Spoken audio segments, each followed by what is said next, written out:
Hi guys, welcome back to my Facebook tutorial. And for today's video, ano ba yung partnership ads? Siguro naman nakikita natin sa ating mga dashboard or sa ating tools na meron na tayong partnership ads na tinatawag, yung additional tools na binigay ni Meta. So ano nga ba yung partnership ads? Paano ba ito gumagana o paano natin magagamit yung partnership ads? So basically, partnership ads is inaalaw kayo ni Meta o inaalaw tayo ni Facebook na makipag-collaborate sa mga brand, sa mga company, sa mga kapwa content creator. So guys, yung partnership ads is actually si Meta ay hindi tayo sasahuran yan. So paano ba tayo kikita dito sa partnership ads? Ganito yung guys.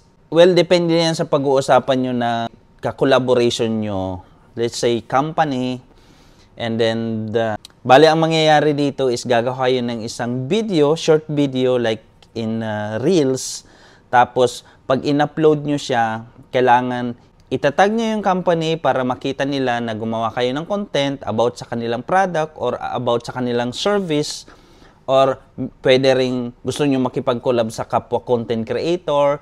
Pwede nyo itag sila pag in-approve nila ng company o ng kapwa nyo creator. So, ano ba yung magiging benefits nito? So, ang mangyayari dito is, mapapublish yung video mo pag in-accept nila. So, marami ako ditong napapanood na nag-tutorial na bago mo daw itag yung company, kailangan mo munang mag-reach out sa kanila, kailangan mo munang i-message sa kanila, ipaalam sa kanila na makikipag-collaborate ka. Pero may points naman din yung napanood ko kasi nga, paano ka nga din naman babayaran ng company kung wala kayong agreement o wala kayong pinag-usapan na kung ano ba yung bibigay sa iyo na return or something doon sa ginawa mong content. So, depende yan sa company guys. Yung mapapag-usapan nyo kung ano yung magiging agreement niya, kung pwedeng bigyan kayo ng pera or bigyan kayo ng product or bigyan kayo ng service. So, ganun yung guys. So, ngayon, tuturuan ko kayo kung paano ba tayo makakapaggawa ng partnership ads na content or paano natin i-upload sa ating mga reels na itatag natin yung company or yung kapwa creator natin. Let's do this. So guys, paano ba gumagana yung partnership ads or paano tayo mag-upload ng ating mga video na itatag natin yung company? So punta lang kayo sa inyong reels, mag-upload kayo maglagay kayo ng video na i-upload nyo. Let's say ito. Ito. And then, tanggalin ko muna yung yung sounds niya para mas marinig nyo yung kung ano yung sinasabi ko. So, let's say ito, i-upload na natin yung reels natin. Bago nyo pala i-upload, punta kayo dito sa invite collaborator. Ito yun guys, ito, invite collaborator. So, click nyo yan. Tapos search nyo yung name ng company or name ng content creator na gusto nyo makipag-collaboration sa kanila. So, let's say itong, since nandito ako sa shop namin, search ko yung company namin.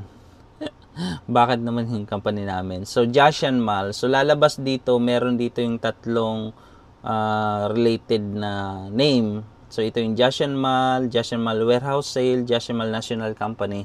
So, sa amin din to lahat. So, since ang itatag mo yung mismong company namin, so, i-choose natin yung Jashan Mall mismo dito.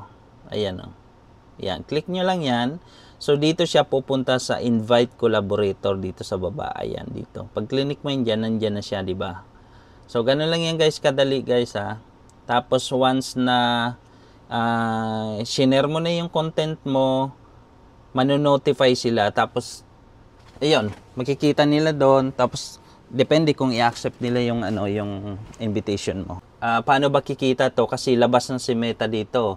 So, bali walang ads yan guys. Hindi magkakaroon ng ads, hindi magkakaroon ng mga monetization yan. Kasi ang mangyayari dito, ang dapat magbabayad sa iyo yung company mismo. So, depende yan sa napag-usapan nyo. Pwedeng bayaran ka ng pera, pwede kang bigyan ng mga product, or pwede naman libre din. So, ang kagandahan dito, mabibenefits is magkakaroon kayo ng maraming views, magkakaroon kayo ng maraming followers. So, ganun lang yun guys. So, follow for more.